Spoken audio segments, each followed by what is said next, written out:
Okay, welcome again everyone. In for a special day today. We're really lucky to have a couple of amazing people here. I'd just like you to welcome Jacque Fresco and Roxanne Meadows from the Venus Project.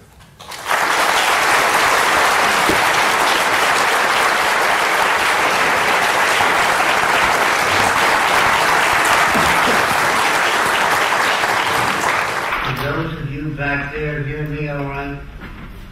Okay. I just want to tell you a little bit about the requirements that we require of you. Not to be polite. If there's anything you don't understand, ask the question. Try to tighten your answers. In other words, to give other people a chance to talk. Don't come off with long-winded discussions. Just pinpoint your problems and the things you want to know. Being polite would be offensive to me. So I want you to, if I say anything you don't understand, say, I don't get it. In other words, that's nice, you know. I don't get it. I want more detail. If I fail to answer your questions, say, you didn't answer my question. Please do that. Otherwise, we can't learn from each other. So I'm going to tell you a little bit of what the Venus Project is. Those of you that know what it is, will you raise your hands? So I guess I don't have to tell you what it is. And essentially what the Venus Project proposes is that we bring all the nations together and take care of everything on earth. We pledge allegiance to the environment and all the world's people, the end of separate nations, the end of the artificial boundaries that separate people, and the sharing of all the world's resources by all the world's people. Anything less than that will create the same problems over and over again. If few nations control most of the Earth's resources, you're going to have territorial disputes. You're going to have war. You're going to have all the problems you've always had. That's why most people think it's human nature. They think man is basically greedy, and that this is why you have problems. That is not true. I want to say this. A banker, a serial killer, and a gangster, and a priest are made by environment. If you don't understand that, in the United States, in the Deep South, if you're brought up there, you'll speak with a Southern accent. Nothing you can do about it. If I say stop speaking with a Southern accent, you can't. Now, if you're brought up in an uneducated region, you're going to have things like this. Those damn niggers is the way they speak. I'm imitating them. They say things like, I'm gonna dip me a nigger and I'm gonna kick his ass. That environment, the expressions, the facial movements are picked up by the environment. It's not human behavior, it's the environment we come from which generates behavior. Now, if you're brought up in Italy, you say, come on, eat, there's a good food. Now, that is not, that's the way you would speak if you were brought up there. Vive la France, Deutschland over alles, Germany above all. Now, we are victims of culture, all of us. That's why we have a distorted view. We believe that some people are good, some are bad, some are creative, some are less creative. All that's bunk. Everyone can be creative. Now, they tell you in your schools that plants grow. That's a lie. They need water, sunshine, soil, moisture, gravity, all those things. Without them, the plant doesn't move.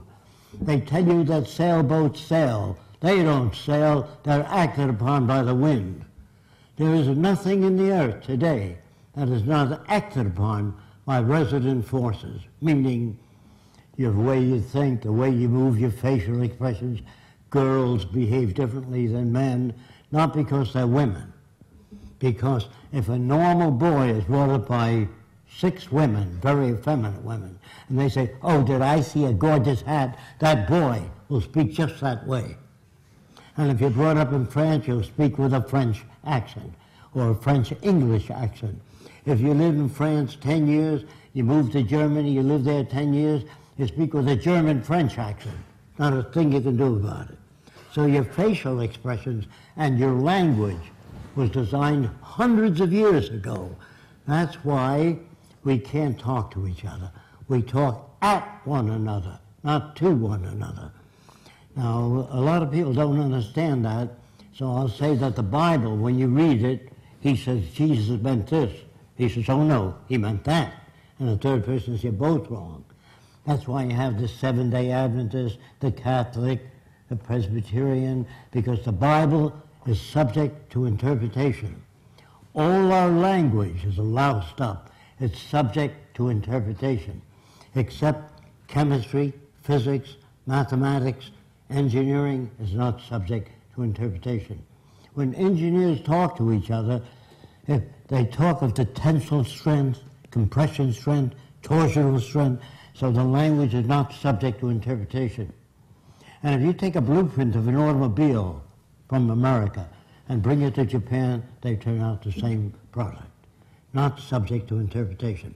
So it appears that most of the language of science and technology is not subject to interpretation. When you talk to somebody, I say, I think this is what he means, and it goes through their head and comes out different. He says, that's not what I meant. Of course you're going to have trouble. A lawyer is a guy that takes language, twists it around to any way he wants to. If he's skilled at it, he can knock you out, put you in jail. A lawyer would be considered a criminal in the future. So would all bankers, and all businessmen, and all politicians. Don't forget, you're brought up to believe that King Solomon was a great guy. He had 1,000 wives. He'd be arrested today as a bigamist. So all the things that you're taught, they teach you to fit in with this culture. All civilizations are established, and they're established on the basis that kept those in power, so they still run the show. Now, I'm not saying they're good or bad, they've been conditioned to that. It seems normal to them.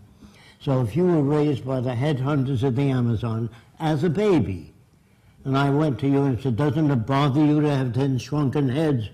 He says, yes, my brother has 20. Is he bad? No, that's the way he was brought up.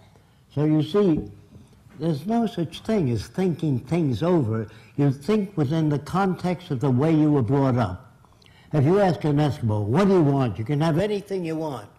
He can't say a stainless steel air conditioner. It is not within his environment. So it's very hard for so-called normal people to step outside of the environment. If you ask an Eskimo, do you ever dream of walking on a palm-fringed beach with coconuts and sunshine? He said, I don't know what you're talking about. He's not a bad guy. Now, in the early days in the Roman Empire, I am told that they used to feed Christians lions. But first they would starve the lions to make a better show. Then they would take the clothes off the Christians so it would be easier for the lions to tear them to pieces. Now the family would come Saturday and Sunday to see Christians being fed the lions. And the kids would say, Daddy, can we come next week to see Christians being fed the lions? Daddy would say, if you behave yourself. Now, are these kids sick? No. They're normal to that culture. The Nazis, Heil Hitler, are normal to that culture. There are no good or bad people. There are no corrupt people or dishonest people, creative people, lazy people. All that's bunk. If you're raised in a society that understands human behavior, you don't have those variations. You can block them through education. Not the education you get. That's mostly propaganda. They condition a man to become an engineer, another man a chemist, another man a physicist. And when we go to war, the physicists in Germany fall in line with that culture. In Italy, they fall in line with that culture. In America, the scientists fall in line. If they were scientists, really scientists, they would wonder what war is. Why do people kill each other? What is a serial killer? What makes them that way? They don't fall in line. Your business is to listen to me, and if there's anything you don't understand, please, during the question period, question the hell out of me. Don't accept anything I say unless I can provide sources of information. So far, I just want to tell you a little bit more about people. When you study architecture, all the houses, as a rule, have a pointy roof. That's conventional. Architects do not design cities for people. They design for business. They design things that will sell. It's an ego problem. They design the tallest building. So when they invited Roxanne and myself to Dubai, they wanted me to come there and design the tallest building in the world and the most modern city in the world and a theme park. I said, why do you want the tallest building in the world? We want to be better than the United States. It's like infantile. The prince is an asshole. In other words, all these people don't understand society. They do not. You must design for human comfort, and you must design cities with art centers, music centers, cultural centers. I can only talk a little bit about America because that's where I'm from. I don't like our country.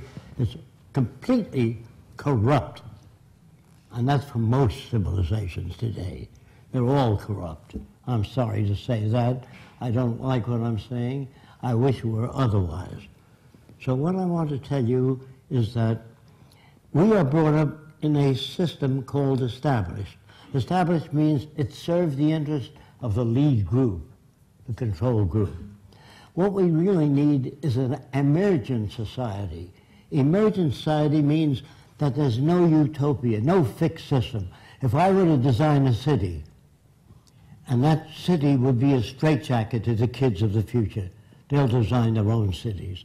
So if you make a statue of me, you'll hold back society. There are no great men, no great women.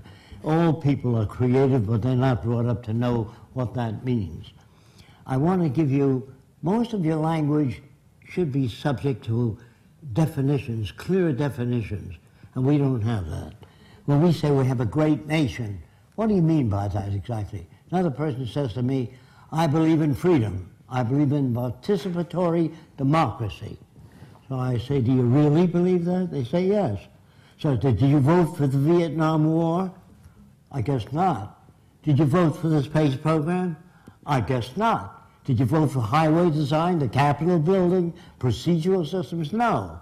That's just bullshit, I'm sorry. But they give you that to maintain control. There's no bad language either. Maybe if you young lady drop a pie, you say fiddly-dee. And man might say shit. That means I'm sorry I dropped a pie. It has nothing to do with fecal matter. There are no bad words. Your society tries to control you continuously through radio, television, news. Now, if you worked in a department store and a young lady came up and said, how much is that lamp? You said $20. She said, I'll take 2. Let's say he's a good Christian. He said, if you go down the street, you get the same lamp for $10. He wouldn't be working there very long.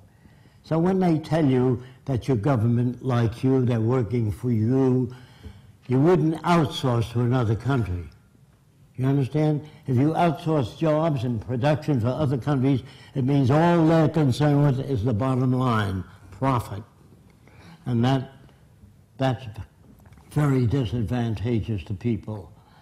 The profit system actually does design things to wear out and break down, because that's the way you keep in business. Every year you got to buy new airplanes because the old become obsolete.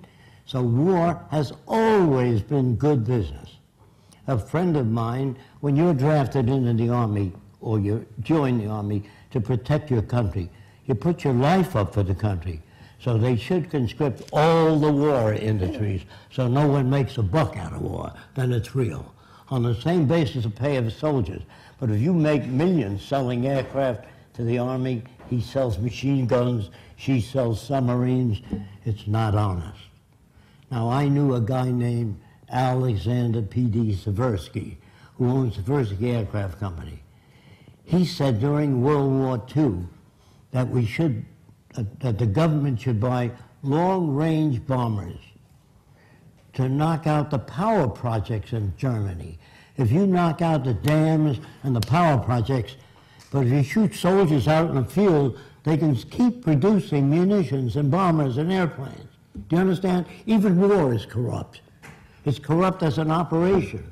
A friend of mine flew airplanes in World War I, and he said he flew over Krupp munition works 8 times with orders not to bomb it. He didn't understand that. He was a pilot to defend the United States. But after the war, a magazine called Fortune magazine ran an article called Arms and the Men. Probably never heard of it. And in that magazine, they said that DuPont has holdings in I.J. Farben. That's why I wasn't bombing it. So war is really not to bring democracy to other countries. It's about resources and exploitation and removal of the resources. National loyalty is really a form of stupidity. All people need clean air, clean water, arable land, and a relevant education. That means no businessmen, no advertising, no investment bankers.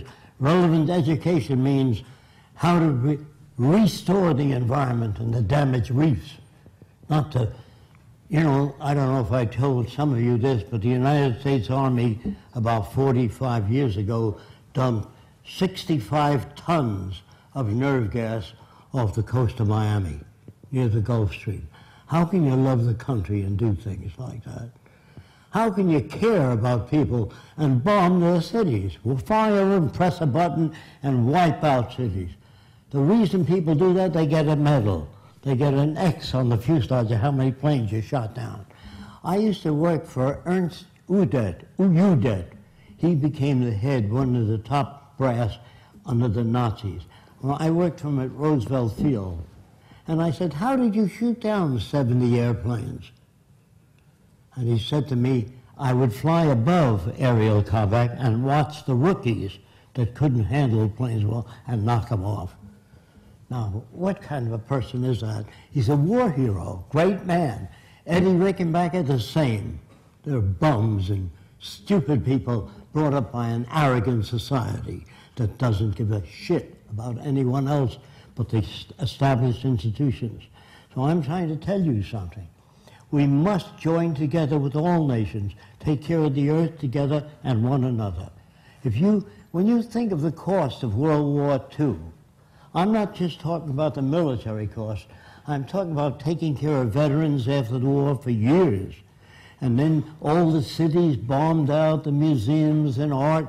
You know, you remember England and Germany flattened out. Take that cost, you know what that could have done? It could have housed everyone on earth in brand new housing. Build art centers, music centers, cultural centers, housing, parks. Soldiers should be trained as problem solvers, not killers. When you train people to be killers, obviously soldiers don't know what the hell they're doing because they think they're defending their country. They're building hatred for the next 20 years.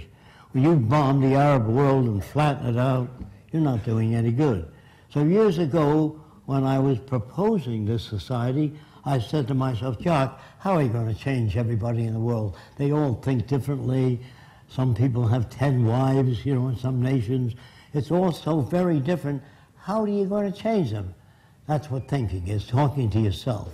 If I say, I'll see you Saturday, he says, I'll take the kids there, and I can't see you Saturday. So thinking is nothing magic. It's what you've been exposed to and asking questions. So I said to myself, how are you going to change all these people? I said, I don't know. That's the first thing you have to learn is say, I don't know. Do you think we'll ever get to Mars? Nah, not in 1,000 years. That's your opinion. Just say, I don't know enough about aeronautic space travel or the conditions on Mars to give you an answer. We don't talk that way. When we see a new airplane without wings, we say it doesn't have wings, it'll never fly. The question is, how do you propose to lift off the ground without wings? I'm a layman, not technical. If you do that, there's no argument. But if you give everybody a right to their own opinion, which is we're brought up to believe that that's the right thing, give everybody the right to their own opinion. If you live across the street from me and I see 10 guys coming out of your apartment, I can have all kinds of opinions. You can be a language instructor, an art instructor, but if you give everybody a right to their own opinion, you damage communication. Just when you ask for, do you think we'll ever get to Mars? They would say, it's not my field, I know nothing about rocketry, I can't answer that. That's the way people talk in the future. They don't say, it'll never work. Scientists in the past used to write books on why man can't fly. And the Wright brothers never read those books, so they built a flying machine. They were bicycle mechanics. Now, the Wright brothers really didn't just do that. In the early days in France, some guy designed a set of wings that stuck out 3 feet on each side. And he jumped off the Eiffel Tower, and he died. And his brother-in-law wrote, make wings larger next time. There's no way to know. Nobody ever does anything wrong. They use whatever knowledge they have, and their decisions sometimes don't work. Now, let's talk about that. When this guy's brother-in-law wrote, make wings larger next time, somebody made larger wings, but he didn't jump off the top of the Eiffel Tower. He jumped off a lower region. And he flew for a while, and both wings went like that. And somebody, a fisherman, with a lot of rope says, you got to brace your wings so they don't go like that. Oh, thank you. So men build upon other men. This is going to be hard to accept. Man, this includes me, cannot think or reason. All that's bullshit. If you're not exposed, if Eskimo, if you ask him, what do you want? You can have anything. He says, well, I like a strong igloo. He's not going to ask for a prefabricated building with photoelectric cells on it. He can't ask for that because he's never been exposed to it. Then there's another bullshit word which is going to hurt a lot of you, love. Now let me tell you what's the matter with it. Is there anybody here that's perfectly satisfied with everything you've ever done? Of course not. So sometimes you like yourself, sometimes you don't. Sometimes you like yourself very much. Sometimes you dislike yourself. So when you get married, it's the same thing. Sometimes you love your husband and wife very much. Sometimes a little less. Sometimes not at all. You blow them out. So love is a fluctuating thing. It's not a fixed thing. Do you understand that? Okay. So if you're brought up with twisted values, like a guy named Albert Fish, which the nation at that time, U.S., believed he ate 45 children. And the public wanted to tear him to pieces because they were brought up that way. But a doctor named Wortham, a psychiatrist, said, I want to find out what made him that way so we can avoid those conditions in the future. That's much better. When your car veers to the right, you don't kick it and beat it up. Either your tire pressure's uneven or something's wrong with the steering column. You try to understand. When children beat up other people and hurt other people like a bully, that's part of their conditioning, their associative memory, the system they live under, which doesn't correct that. Schools do not teach you much. They're mostly concerned with propaganda. Most schools don't teach you how to live, find meaning in your own life, how to disagree without getting angry. That's what's needed. And as long as the world goes on this way, you're going to have cycles of war, depression, economic drop, because you believe in right and wrong, good and bad. What is really needed is the intelligent management of the Earth's resources for the benefit of everyone. Now, the only way you can do that is through technology. Everything that you have, your lights, your air conditioning, your automobile, your airplanes, all technology. Politicians can't give you that. Politicians don't know what to do. They make laws. Now that's no way to change. Say no to drugs.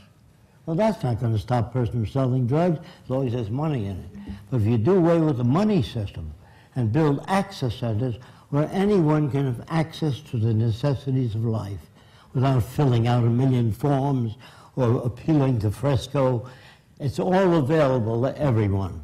Everything on earth is made by people that worked hard to achieve that. So a young man at Princeton got up and he said, I don't like your system at all. I said, I can't do anything with what you're saying. What is it that you don't like? He said, well, you want to give people things for nothing. I said, were you born in America? He said, yes. You got the airplane, the telephone, the radio, airplanes, ships, all for nothing. You didn't have anything to do with that, I'm sure, right? So I said, does it hurt you? He said, no, but I don't like the idea of people getting things for nothing. So I said, are you paying your way through Princeton? He said, no, my dad is. I said, does that bother you? Does that hurt you? He says, I still don't believe people want to get anything for nothing. So I said, okay, okay. Your dad is wealthy, as I understand it. He said, yes. When he dies, you want his money to go to the Heart Fund and the Cancer Fund, not to you, because you don't believe anybody ought to get anything for nothing. He said, just a minute. Well, they left and off the platform. When I say people hardly know what they're talking about, because they're not brought up to be sane. They're brought up to fit in with the establishment. So it's very hard to ask people, what do you vote for? I believe in democracy. There's never been a democracy anywhere in the world. There can't be a democracy if people have different incomes.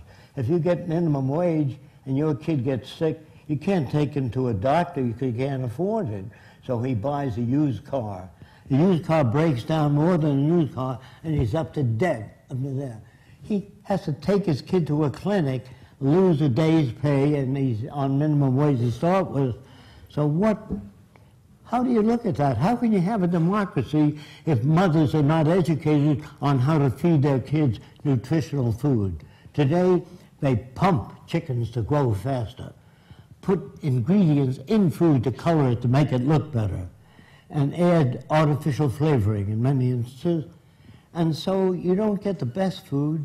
In the future, the medics would be concerned with and the nutritional experts would be concerned about the food people get. Now, a lot of you have never heard of this book, 100 Million Guinea Pigs. Did anyone ever hear of it? Nobody. In America, it was a bestseller. It attacked the drug industries and showed you why the drug industries didn't use celery juice to lower blood pressure because there's no money in it. So they make these little pills, they get $2 or $3 for it. This book exposed the drug industry. And the American public, it was a bestseller, said we got to have a Pure Food and Drug Administration, people that monitor that and watch over you. So they did build that, they got that. But today it's managed by the drug industry. And people that run it used to work for the drug industry. So you see, everything becomes corrupt in the monetary system. I'm sorry about that. So when I say to you, go to your big department stores or your food stores, you'll see lots of stuff. We are now capable of producing in abundance. During the war, we gave soldiers airplanes that cost, today anyway, nearly $1 billion apiece. How come we don't do that during peace? Send every kid to college that wants to go. That would improve all nations. But if you don't have the money to go to college, you become second rate. So we say in the future, everyone will be given the best opportunity so that we can bring out the best in every human being. And if you grade children, you got a C, you got a D, you make jealousy and envy. People say to me, excuse me, I know two people from the same environment.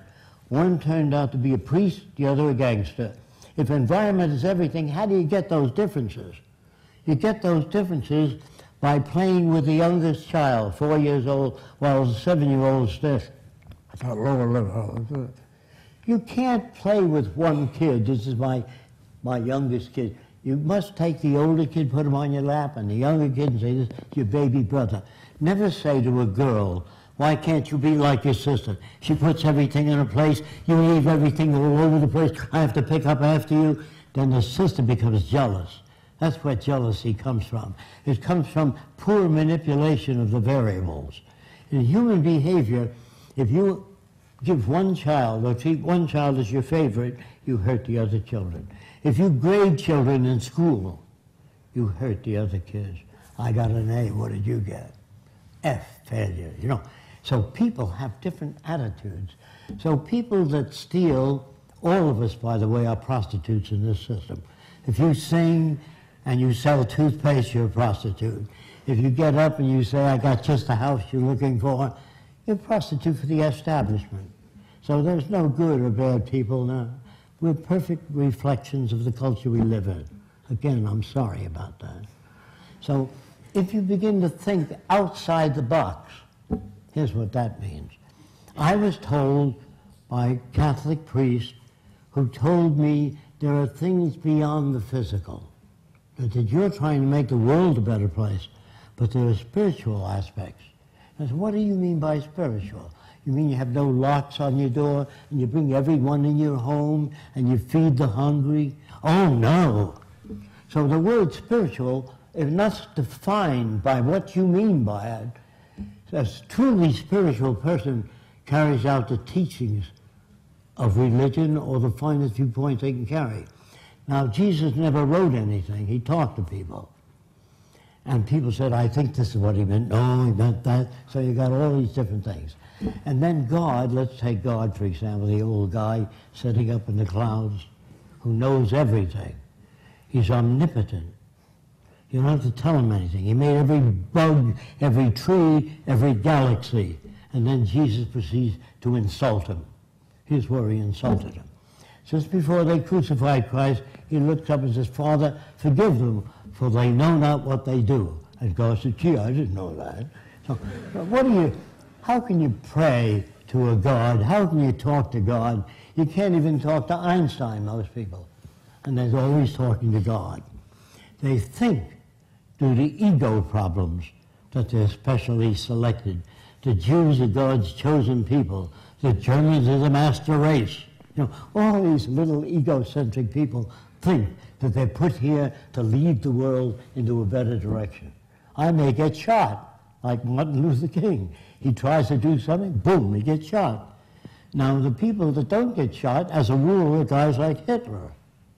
Why don't they get shot? They have a lot of guards around, and they condition everybody in the environment to be strictly Nazis. So the Nazi point of view was to protect the establishment.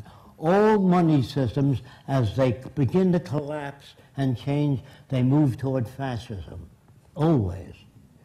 It's part of the history of civilization to move in that direction. The wealthy people try to protect what they have. The people are told that that country is a bad country. They hate America. In a British newspaper called The Telegraph, the CIA or the Pentagon released information which says U.S. intends to bomb 7 countries, nuclear, preemptive strike. In the old days that meant sneak attack. Preemptive strike is a sneak attack. And they named the 7 countries, North Korea, China, Russia. Now, if you do that, they're all going to be building atom bombs. Even if the U.S. intended to do that, to release that was stupid. So that's why a lot of people are building nuclear weapons. Not because they're bad. North Korea is building big armies, rocket ships, everything. So is China. Because we ran those headlines. How stupid can you be? Military people are not bright. Military people would be concerned with how do you bridge the difference between nations instead of declare war on them. So we will have a Pentagon in Washington of sociologists, social scientists, who are there to try to bridge the difference between nations. That's the problem. Not killing them, bombing their cities. That's not a solution. That only builds hatred for the future, if you understand what I'm saying. So I am really putting it this way. What will people be like in the future? First, they'll learn about the earth, and they will be brought up not to want to hurt the oceans or the forest or cut them down. So people say to me, will everybody be alike in the society you're talking about? In certain areas, yes. They won't hate anyone of a different color or different religion. They would not want to hurt anyone or kill anyone or rob anyone or hit them on the head and take their money. None of that. They'll be alike in that area. There's nothing the matter with being alike in the same way, if you're sane. Now, unsane means not that you lost your facilitation. Unsane means you brought up with artificial values. So most nations are unsane, particularly the leaders. Because if you ask any leader in the British Empire, you say, how would you stop cars from hitting each other? I don't know. How would you prevent forest fires? I don't know. What do you do to prevent earthquake buildings from caving in? I don't know. Who the hell are they then? What are they doing there? They tell you in America, write your congressman. You want women's rights? Write your congressman. What a jackass he is. Congressman doesn't know anything about that. When you fly in an airplane today, a commercial airline, you don't have to write the pilot and say you've been flying at an angle for 3 miles now, straighten up. He knows his business. The navigator, when you go to Hawaii and you see icebergs coming up, you say, I thought we're going to Hawaii. You don't have to write him. He knows navigation. So people that fly airplanes or manage ships, you never have to write the captain of a big liner and say, look, we're going to Hawaii, but I see icebergs. You know, they know their business. Who are these people you have to write to? They must be dummies, entirely so. They should be at the forefront of human problems in government and not try to stop you from doing things, but to welcome you on the air. But what they do is manage news. If it doesn't look too good, you don't get it. I've never been on the air except once in America. But in other countries, when we were invited to Turkey, they gave me an hour and a half, and Turkey said, how do we build the first Venus project? Now, they invited us to Vienna. They gave me 7 minutes with a whole bunch of academicians. I couldn't say anything in 7 minutes. And that happened in other countries. So we don't go to any other country unless they give us a chance to present what it is we wish to present. And then you get mad at it, you ask questions, that's the way to do it. But you don't get up and you don't really applaud until the guy gets through. So when the question comes, when you guys ask questions, I ask you not to be polite and to question the hell out of everything I say. And if there's things you don't understand, you have to let me know. Now, how many of you know there are metals today with a memory? It's called shape memory alloys. How many of you saw it in our films? Okay. There are metals today with a memory. And they always ask me, who invented it? Some Swedish guy, a metallurgist, was mixing different metals together. And he mixed nickel and titanium together, and he bent it and left it on a table near a heat lamp, and it straightened out again. And he didn't sit down and invent it, he discovered it. Nobody ever invented anything. They tell you in school that somebody invented the wheel, and that was the beginning of the technical age. A tree fell over another tree, and people pulled it, and it rolled. But nobody ever sat down and invented the wheel. When that log rolled, if there was one stone in the way, it stopped the log from turning. So they shaved the bark off. This took a long time in the middle, so that the midsection was thinner, and the wheels were on the outer section. So nobody sat down and invented a wheel, or invented anything, for that matter. Now, I said, they invited me to speak at Princeton University, and the name of the subject, Man Can't Think or Reason. That made everybody angry in the university, because they all knew that men could think and reason. So a guy from the optics department said, I don't agree with you, before I even said a word. I said, well, what is it that you don't agree with? He said, man can think and reason. I said, give me one example. He said, well, there was not a camera at one time, and somebody had to think about it. Now, in China, 1,000 years ago, if you were in a dark building, there was a little hole in it, you saw people walking upside down on the wall. If you've been in a barn, which is very dark, and there's a knothole in it, you'll see cows walking on the wall upside down if the sun's out and the barn is dark. That's where the pinhole camera came from. Nobody sat down and says, got to make a camera, click. See? And now what about the negatives? Somebody had to make a negative.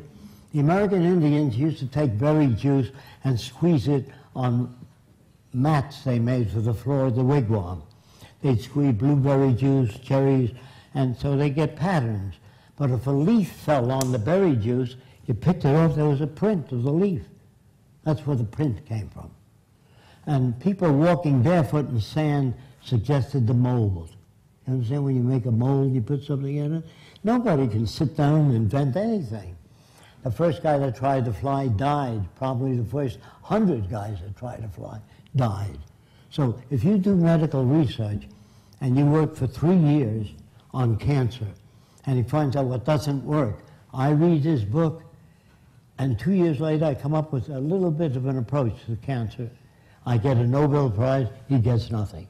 There's thousands of people just as sincere that work on problems that don't come up with an answer. You should never give a Nobel Prize to one person. All these people are hardworking, trying to find the answers. So when you start giving out medals or jobs in a beauty contest, the girl gets an award. Did she make her face out of soft material, molded in extreme beauty? Then you give her some kind of medal. But if she's born that way, what the hell is that about? So the world you live in is as full of shit as a Christmas turkey. And you're not about to talk to people and turn them around. You have to demonstrate it.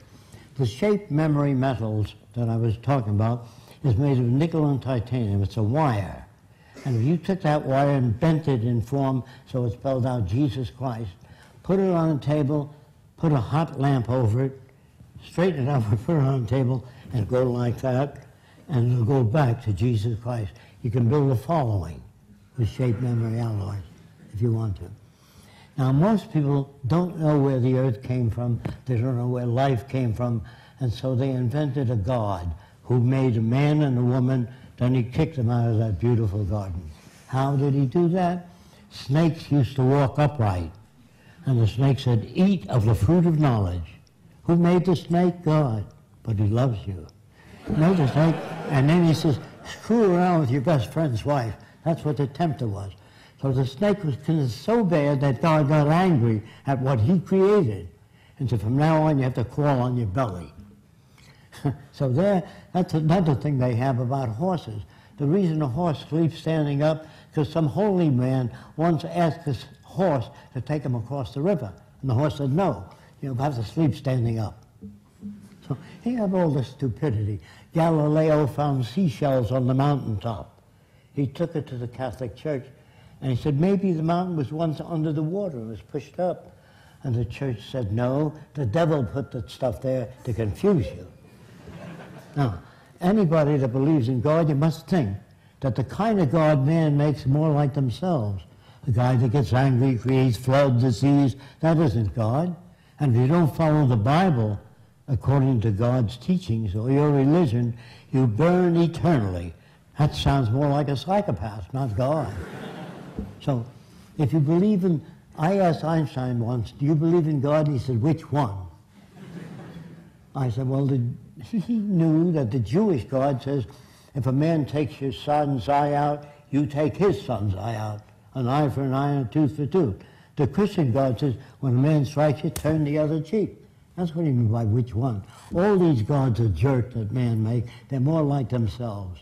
They get angry, create floods, disease, all kinds of things. And you say, why did the bubonic plague kill half of the earth's population? And the church would say, we shall suffer for the sins of our parents. Scientists, when the bubonic plague began to wipe out people, they said, we don't know why that happens. That's very good. I don't know.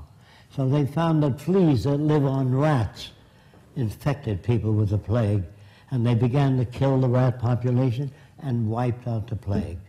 So I don't say science is perfect, but it's closer to our problems than any other system. So when man makes laws, that means they don't know how to solve problems. All man-made laws are BS, bad science. All man-made laws don't deal with problems. They make a law. What you really need is, it says, drive safely on the highway, slippery when wet. So you put abrasive in the highway so it's not slippery when wet, and take away that sign. It also says, drive carefully, school children crossing. I'm sure you've seen that. We designed a highway that looks like one comb intersecting another comb.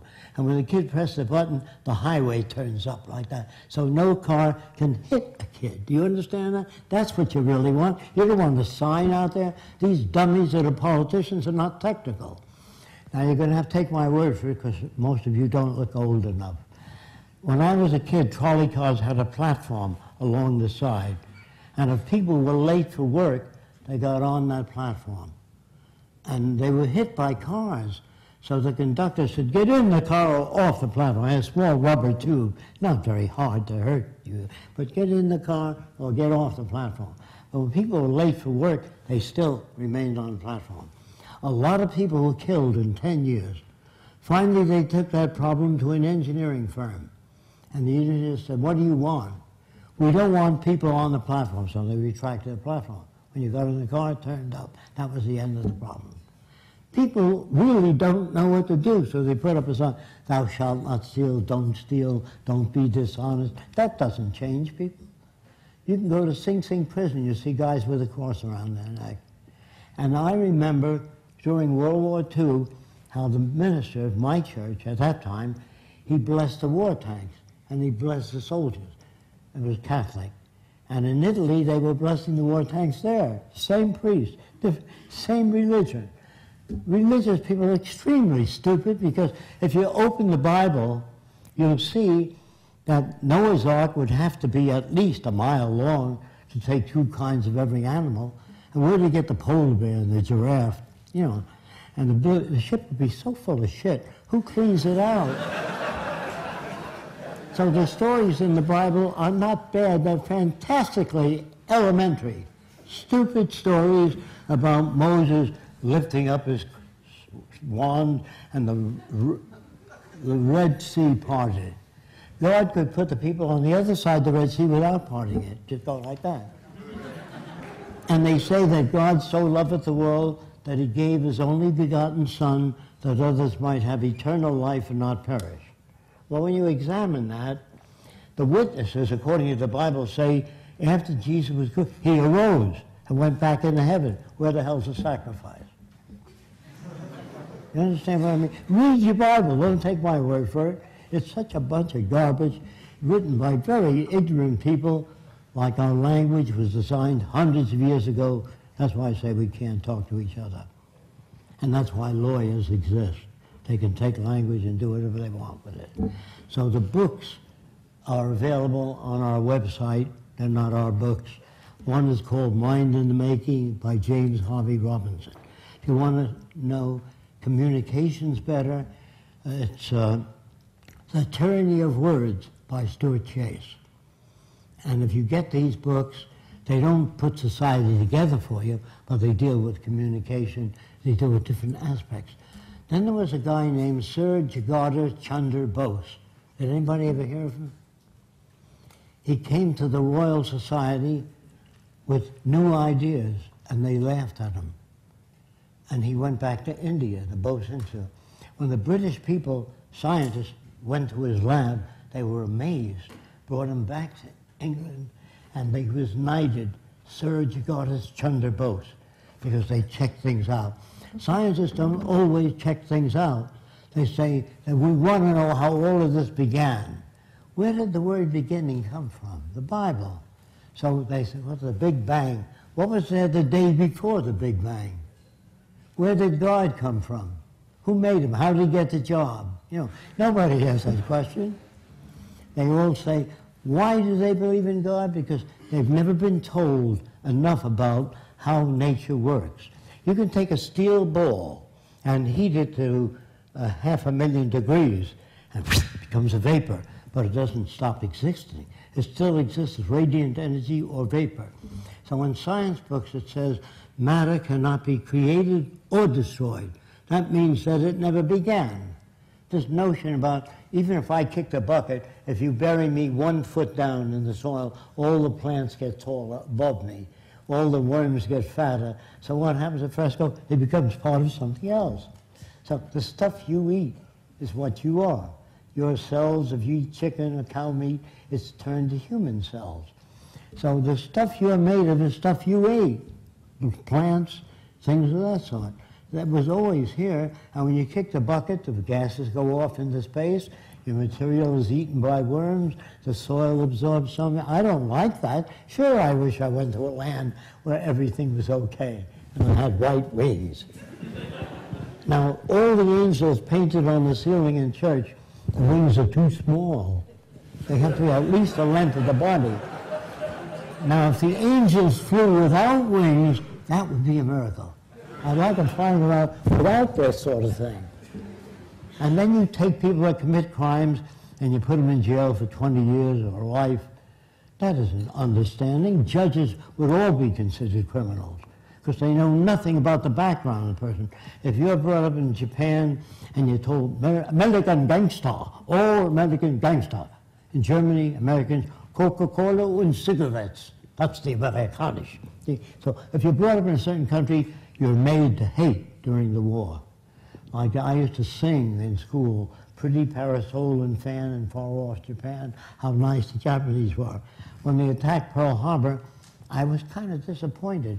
Then there was a book called The Secrets of Pearl Harbor, which I bought.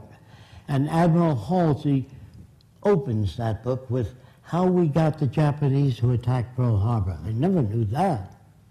I never knew how corrupt war was. I never knew how corrupt our government was. I'm talking about America. It's one of the most corrupt countries in the world.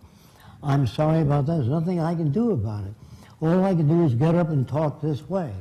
I am not your enemy. I'm not trying to hurt you. I'm trying to tell you that if we use science and technology, this is what I mean by that. To do a survey of the global resources. Once we do a survey of how much concrete hospitals we have, we know how many people we can treat. But if you ask Congress, what do you think, what do you think, what do you know, not what do you think? So what we would do in the future is do a global survey first of what the carrying capacity of the Earth is. And that's, the carrying capacity means how many people can live on Earth. If you say overpopulation, that's not based on a study of the carrying capacity. But if you produce more people than the Earth can carry, you'll have territorial disputes, killing, robbery, taking possessions. If few nations control most of the Earth's resources, you're going to have trouble. It's got to wind up with territorial disputes. So it's the way we operate that produce the conditions, just as you make jealousy and envy.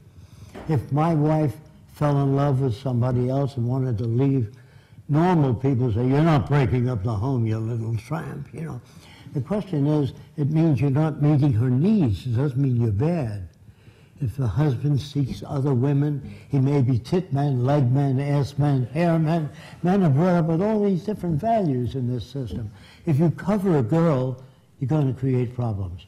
So I went to the South Seas when I was 21, and I lived on the island of Tuamotu for a while, a chain of islands near Tahiti, French territory. Everybody on the island was nude, except when men climbed trees. They wore kind of a jockstrap to prevent their balls from being caught in the branches. So everybody walked around nude. And the interesting thing about it is I never saw a native stare at a girl's body, only her eyes. When he talked to a woman, you never say, hey, get a load of that chick. That's what you get in civilization. You cover the girl. If people swam nude when they were this high, you couldn't sell pictures of a nude girl. Do you understand that? It's when you cover them up, it produces that curiosity. No kid in the islands was a peeping Tom, because everybody walked around nude. You couldn't sell a magazine, a girly magazine. You couldn't run a pornographic movie. It would have no meaning. They made love when they were able to, and nobody of us shot an eye. Interesting thing, I got to know the natives so well, I watched them make love. And they stroked the whole female, the top of her head all the way down. They had no fetishes. There were no tit men, leg men, ass men. All that's made by culture. And if you don't use that kind of language around women, you can't become equal to one another. So you have to tell them how men think. That isn't how they think. That's how they're brought up. When guys poke each other, hey, get a load of that chick, you know. That is learned in the culture. In the islands, they never did that.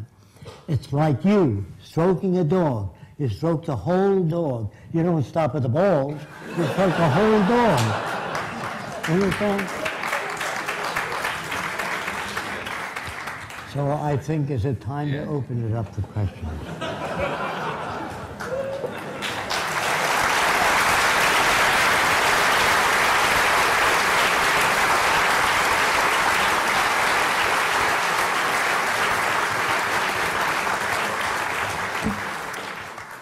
Okay, thanks, Jacque. We'll take a 10-minute break. We'll come back for questions and answers after that. And you can ask all the questions you want to. Okay, thanks.